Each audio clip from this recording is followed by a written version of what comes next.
वहीं आरसी चुनाव को लेकर हाईकोर्ट से बड़ी खबर है। बता दें कि आरसीए की ओर से पेश किया गया है चुनावी कार्यक्रम।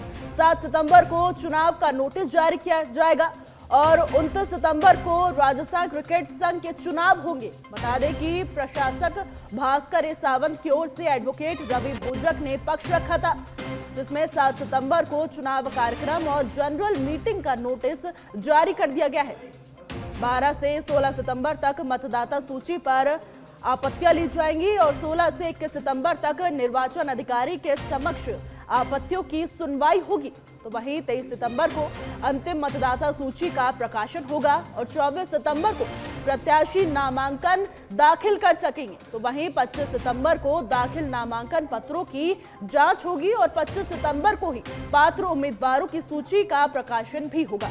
तो वहीं 28 सितंबर को नामांकन वापस लेने की अंतिम तारीख रखी गई है और साथ ही 29 सितंबर को आवश्यकता होने पर मतदान होगा और 29 सितंबर को ही चुनाव परिणाम भी घोषित कर दिया जाएगा।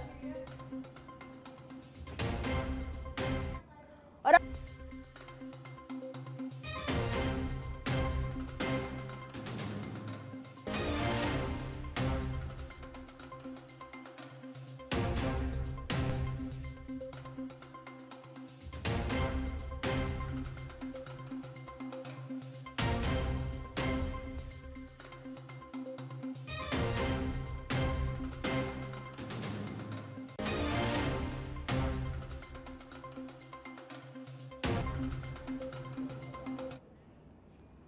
वहीं दिल्ली में लोकसभा स्पीकर ओम बिरला की विपक्ष से अपील है। संसद में जारी गतिरोध को लेकर ओम बिरला की विपक्ष से अपील सामने आई है। सदन की कार्रवाई सुचारू रूप से चलाने में सहयोग की अपील की है ओम बिरला ने। जनता की आवाज सुनी जानी चाहिए, ऐसा ओम बिरला का कहना है। प्रश्नकाल होना चाहिए और अहम बिलों पर चर्चा होनी चाहिए। जनता से जुड़े मुद्दों पर व्यापक तरीके से चर्चा हो। लोकतंत्र के लिए, जनता के लिए सदन को चलने दे, ओम बिरला ने कहा है। ओम बिरला की विपक्ष से बड़ी अपील सामने आई है, जिसमें उन्होंने कहा है कि जनता से जुड़े मुद्दों पर व्यापक तरीके से चर्चा हो।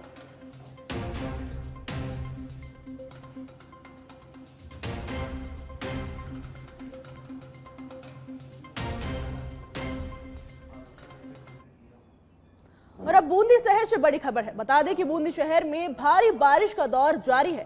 सीजन की पहली मूसलाधार बारिश शुरू हो चुकी है, तो पिछले 1 घंटे से हो रही है मूसलाधार बारिश। कई दोपहिया वाहन बहते हुए नजर आए हैं। ये सीधी तस्वीरें आप देख रहे हैं, एक्सक्लूसिव तस्वीरें आप देख रहे हैं सच बेधड़क की, जहां बूंदी से बड़ी खबर आ रही है, जहां पे सीजन की पहली बारिश देखने को मिली है और पहली बारिश में ही प्रशासन की पोल यहां पे खुलती हुई दिखाई दे रही है। इस सीधी तस्वीरें आप देख सकते हैं कि किस तरह से जल का प्रवाह इन तस्वीरों में देखने को मिल रहा है कि कई गाड़ियां इन तस्वीरों में बहती हुई नजर आ रही हैं। दोपहिया वाहन बहते हुए नजर आ रहे हैं। बता दें कि बूंदी शहर में सीजन की पहली बारिश हुई है, जिसके बाद ये सीधी तस्वीर आप देख रहे हैं जिससे प्रशासन की पोल खुलती हुई नजर आ रही है। पानी का प्रवाह इतना तेज है कि पानी अपने साथ में कई गाड़ियों को भी बहा ले गया है। सच बेधड़क की एक्सक्लूसिव तस्वीर आप देख रहे हैं अपने टीवी स्क्रीन पर, जहां पे बूंदी शहर में भारी बारिश का दौर लगातार जारी है और इस बारिश में कई दोपहिया वाहन भी बहते हुए नजर आ रहे हैं। इस सीजन की पहली बारिश है और सीजन की पहली बारिश में ही ऐसे हालात देखने के लिए मिल रहे हैं, जिसमें सड़क पर काफी तेज पानी बहता हुआ नजर आ रहा है और उस तेज पानी में कई दोपहिया वाहन भी बहते हुए नजर आ रहे हैं। सीजन की पहली मूसलाधार बारिश हुई है बूंदी शहर में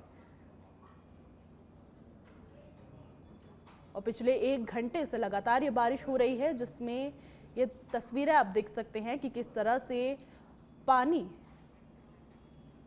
इसी खबर पे और जानकारी के लिए हमारे साथ हमारे संवाददाता कमलेश जुड़ चुके हैं। कमलेश, सीकर में पहली मूसलाधार बारिश देखने के लिए हमें मिल रही है और इसमें प्रशासन की पोल भी खुलती हुई दिखाई दे रही है, क्या कुछ जानकारी?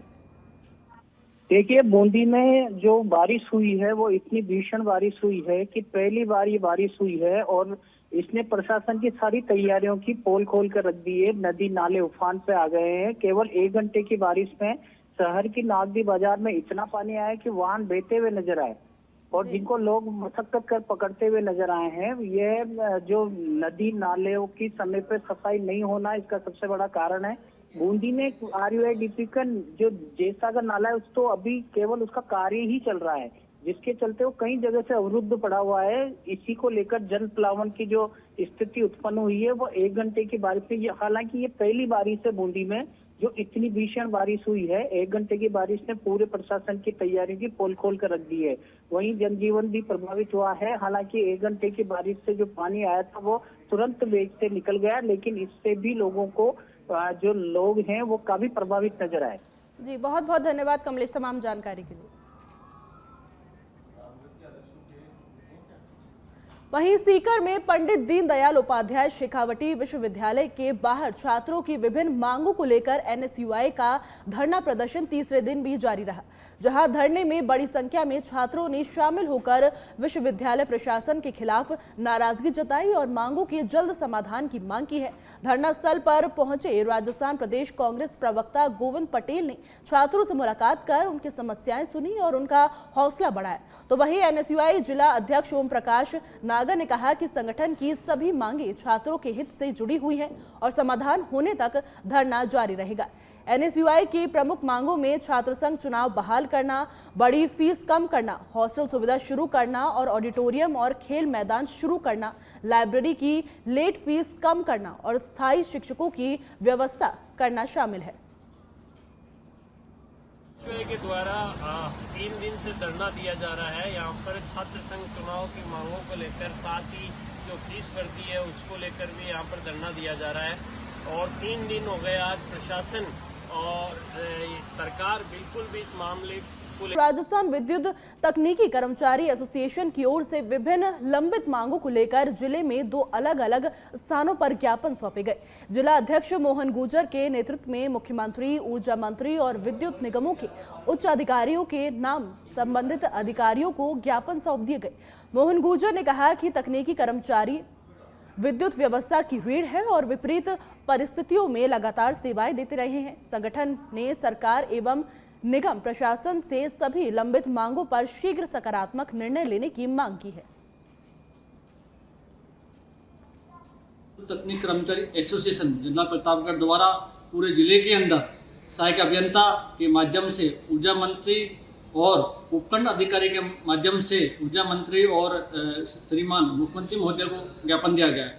तकनीक कर्मचारियों की बहुत सारी लंबित मांगे हैं, जिनमें इंटर डिस्कॉम ट्रांसफर नीति लागू करने, 2400 पे ग्रेड का जो मामला है जो बहुत दिनों से लंबित है उसको डेट ऑफ ज्वाइनिंग से लागू करने, सबसे कठिन जो ड्यूटी हम बिजली विभाग वाले करते हैं उनको हार्ड ड्यूटी अलाउंस लागू करने, इस तरह 7 मांगे हैं। 7 मांगों के ऊपर आज वहीं श्रीगंगानगर जिले के पदमपुर से बड़ी खबर है। पदमपुर पुलिस ने की है नशे पर कार्रवाई। 11 किलो 670 ग्राम अवैध डोडा पोस्ट जब्त किया गया है। 2 युवकों को पुलिस ने गिरफ्तार कर लिया है। वहीं 13 बीबी बस अड्डे के पास गश्त के दौरान की कार्रवाई हुई है, जिसमें युवक पकड़ में आए हैं। रत्तेवाला निवासी रवि कुमार और अभिमन्यु उर्फ मुन्ना गिरफ्तार किए जा चुके हैं। पुलिस ने दोनों आरोपियों के खिलाफ मुकदमा दर्ज कर लिया है और NDPS एक्ट में मुकदमा दर्ज किया जा चुका है।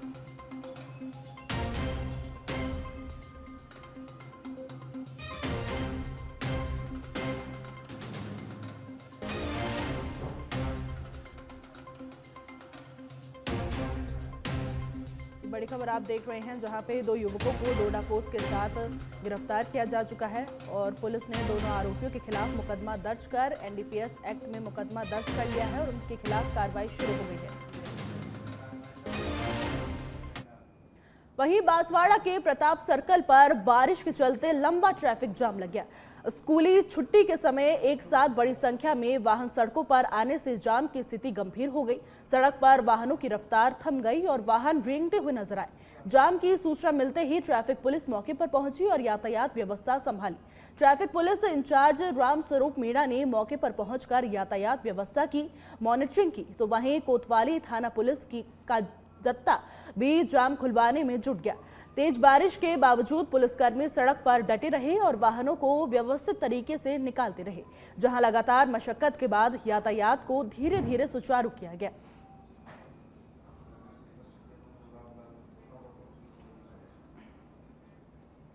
तो वहीं आपको बता दें कि मध्य प्रदेश में हो रही है भारी बारिश का असर पड़ रहा है। परवन नदी पर दिखाई दे रहा है, जहां छापी बांध के 12 गेट खोलकर करीब 80,000 क्यूसेक पानी की निकासी किए जाने के बाद परवन नदी में तेज उफान आ गया है।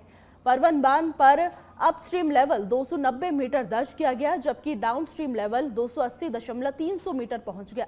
फिलहाल परवन बांध के सभी गेटों से पानी की निकासी जारी है। कैचमेंट एरिया में लगातार बारिश के चलते नदी में पानी की आवक बढ़ रही है। प्रशासन ने नदी किनारे और डूबे क्षेत्र में आने वाले गांवों के ग्रामीणों को अलर्ट किया है। साथ ही नदी और जलभराव वाले क्षेत्रों से दूर रहने की भी अपील की गई है।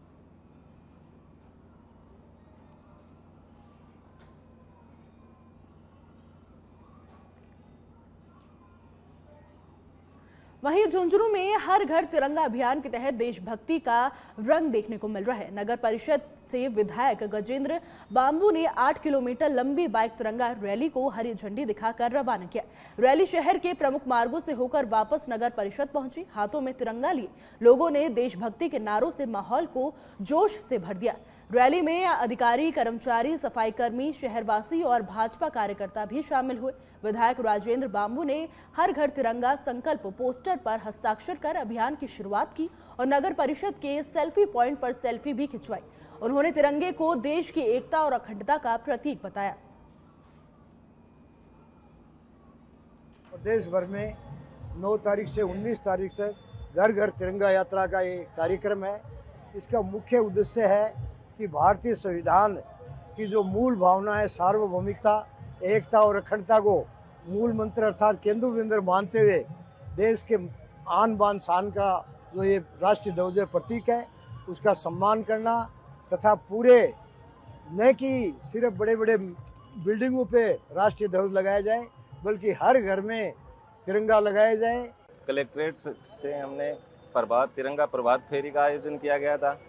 आज तिरंगा बाइक रैली का आयोजन किया जा रहा है कि प्रत्येक देशवासी, प्रत्येक नागरिक को अपने देश, ये गर्व होना चाहिए अपने देश पे कि हम उस स्वतंत्र भारत के नागरिक हैं जिनको आज हमारे देशभक्तों ने, महापुरुषों ने अपनी जान की कुर्बानी लगाकर हमें ये स्वतंत्र भारत दिया। ये राष्ट्रीय पर्व है, हम हर वर्ष धूमधाम से मनाएं और हर नागरिक के दिल में ये जज्बा हो, देश की एकता, अखंडता सुनिश्चित रहे। और हमें वहीं 12 जिले के अंतर उप जिला अस्पताल में चिकित्सा व्यवस्थाओं को लेकर सवाल खड़े हो रहे हैं। अस्पताल में 20 डॉक्टरों में से सिर्फ 9 चिकित्सक ही मौजूद मिले, जबकि चिकित्सा प्रभारी के भी छुट्टी पर होने की जानकारी सामने आई। मौसमी बीमारियों के चलते अस्पताल की ओपीडी में रोजाना करीब 1000 मरीज पहुंच रहे हैं, लेकिन समय पर चिकित्सक नहीं मिलने से मरीजों को परेशानी का सामना करना पड़ रहा है और कई लोग निजी क्लिनिक का रुख करने पर मजबूर हो गए हैं। अस्पताल में आधा दर्जन से अधिक डॉक्टर कोटा से अप डाउन करते हैं। वहीं बच्चों के लिए सिर्फ एक चिकित्सक मौजूद है, जिन पर चिकित्सा प्रभारी का भी भार है। वहीं कोटा के संगो क्षेत्र में सोमवार सुबह से ही झमाझम बारिश का दौर जारी है।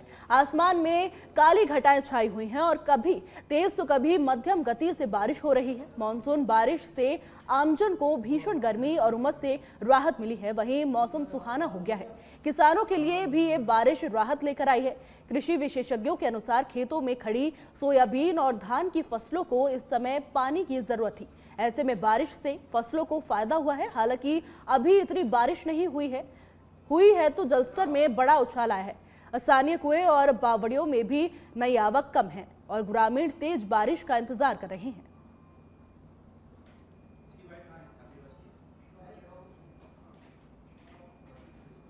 और अब भरतपुर से खबर है, जहां जल भराव से परेशान लोग सड़कों पर उतर आए हैं। जल भराव की समस्या को लेकर विरोध प्रदर्शन शुरू हो गया है। लोगों ने गोलपुरा बाईपास पर यह विरोध प्रदर्शन किया है और जल भराव से करीब आधा दर्जन कॉलोनी के निवासी परेशान थे और नालों की उचित सफाई नहीं होने से पानी भर गया था और हर वर्ष ये जल भराव की समस्या देखने के लिए मिलती है। लोगों का घरों से बाहर निकलना भी मुश्किल हो गया था। लोगों ने कहा है कि कई बार अधिकारियों को अवगत भी कराया गया है और अब तक कोई भी समस्या का समाधान नहीं हुआ है।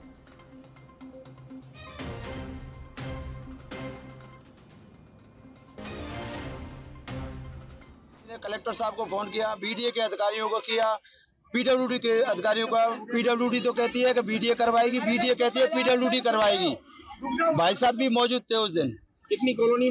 ये राधा नगर, रुद्रनगर, गांव गोलपुरा, सुभाष नगर, सब कॉलोनी परेशान है। रुद्र अवनी कृष्ण वाटिका, ये सब परेशान है। कितने फुट पानी? ये ज्यादा घरों में पानी भरा हुआ है, बच्चे पढ़ने को नहीं जा रहे। हमने ऊपर तक बात रख दी, क्षेत्रीय विधायक ने प्रशासन को भी। वहीं बीकानेर के जामसर थाना पुलिस ने अवैध हथियारों के खिलाफ कार्रवाई करते हुए एक आरोपी को गिरफ्तार किया है। पुलिस मुख्यालय के विशेष अभियान के तहत आईजी बीकानेर रेंज ओम प्रकाश के निर्देशन में कार्रवाई की गई है। जामसर थाना अधिकारी रवि कुमार मीणा के नेतृत्व में पुलिस टीम ने निजी स्तर पर सूचना संकलित कर 30 वर्षीय युवक को गिरफ्तार किया। आरोपी के कब्जे से टोपीदार बंदूक बरामद की गई है। पुलिस ने आरोपी के खिलाफ जामसर थाने में आर्म्स एक्ट के तहत प्रकरण दर्ज कर लिया है। पुलिस आरोपी से बरामद हथियार के संबंध में गहनता से पूछताछ कर रही है। मामले में आगे की कार्रवाई की जा रही है।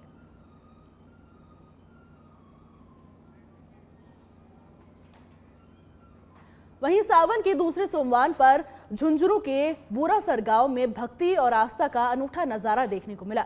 भूरासर और बास भूरासर के करीब 60 शिव भक्त पहली बार हरिद्वार की हर की पौड़ी में कावड़ में गंगा जल लेकर गांव पहुंचे।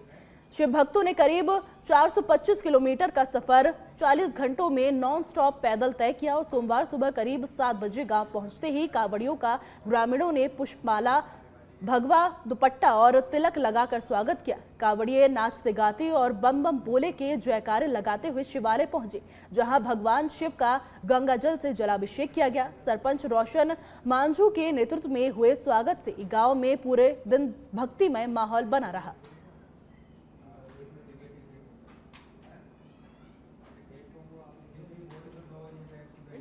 और वहाँ से लेके हमें रास्ते में कोई दिक्कत नहीं, रास्ते में हमारी अच्छी तरीके से सेवा हुई है। और यहाँ पे गांव पहुँचने के बाद भी गांव वालों ने भी सारों ने मिलके अच्छी तरीके से हमारा स्वागत किया है। बहुत अच्छा लगा गांव वालों को देख के और सबका आशीर्वाद मिला। बहुत बहुत धन्यवाद। 10:15 बजे और वहाँ से लेके हमें रास्ते में कोई दिक्कत नहीं। और डाक कावड़ निकली मारिया 8 तारीख को सवेरे 10:15 बजे और बढ़िया हमारी रास्ते में सेवा करी गई और बहुत बढ़िया सबके बड़ा बुजुर्गों का आशीर्वाद से गया। सुख शांति से हमारी देश चढ़ा दी, कोई दिक्कत नहीं। कावड़ लेके आए थे जो यहाँ महिलाओं ने, पुरुषों ने, सब ने फूलों से उनका स्वागत किया है और ये पहला हमारा है काम और आगे भी इससे बढ़ के काम करते रहेंगे और सारे हर्ष और उल्लास का माहौल था बासपुरासर में। वहीं रांची में छात्रों का विरोध प्रदर्शन जारी है। खेतों के रास्ते विधानसभा जा रहे हैं छात्र। बता दें कि पुलिस ने छात्रों पर आंसू गैस के गोले भी दागे हैं।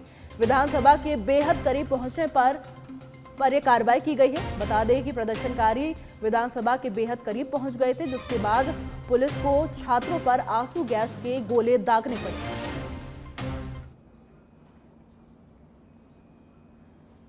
रांची झारखंड से बड़ी खबर है, जहां पर ये कार्रवाई हुई है। ये एक्सक्लूसिव तस्वीरें आप देख रहे हैं सच पे धड़क पर। सबसे पहले जहां पर पुलिस ने छात्रों पर आंसू गैस के गोले दागे हैं। बता दें कि छात्र आंदोलन करते करते विधानसभा के बेहद करीब पहुंच गए थे, जिसके बाद पुलिस को छात्रों पर आंसू गैस के गोले दागने पड़े।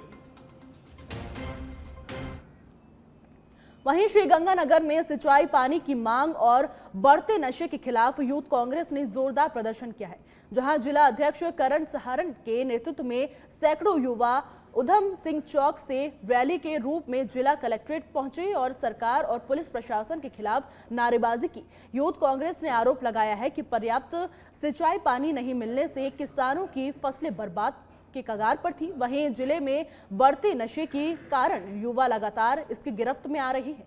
प्रदर्शन के दौरान कुछ युवाओं ने कलेक्ट्रेट गेट पर लगे बैरिकेड्स हटाने की कोशिश की, जिसके बाद पुलिस ने हल्का बल प्रयोग कर उन्हें पीछे हटाया। इससे कुछ देर तनाव की स्थिति बनी रही। इसके बाद में पुलिस अधिकारियों ने समझाइश कर मामला शांत कराया। पूर्व में निर्देश थे कि आते इनको धक्का देना है, पीछे गिराने है, लाठी मारनी है। आपने देखा होगा हमारे 4-5 भाइयों के कपड़े फाड़ दिए, मेरे खुद के हाथ में चोट लगी है। हमारा मुख्य मांग सिर्फ और सिर्फ सिंचाई पानी की है, जो हमारे हिस्से का पानी है। गंगानगर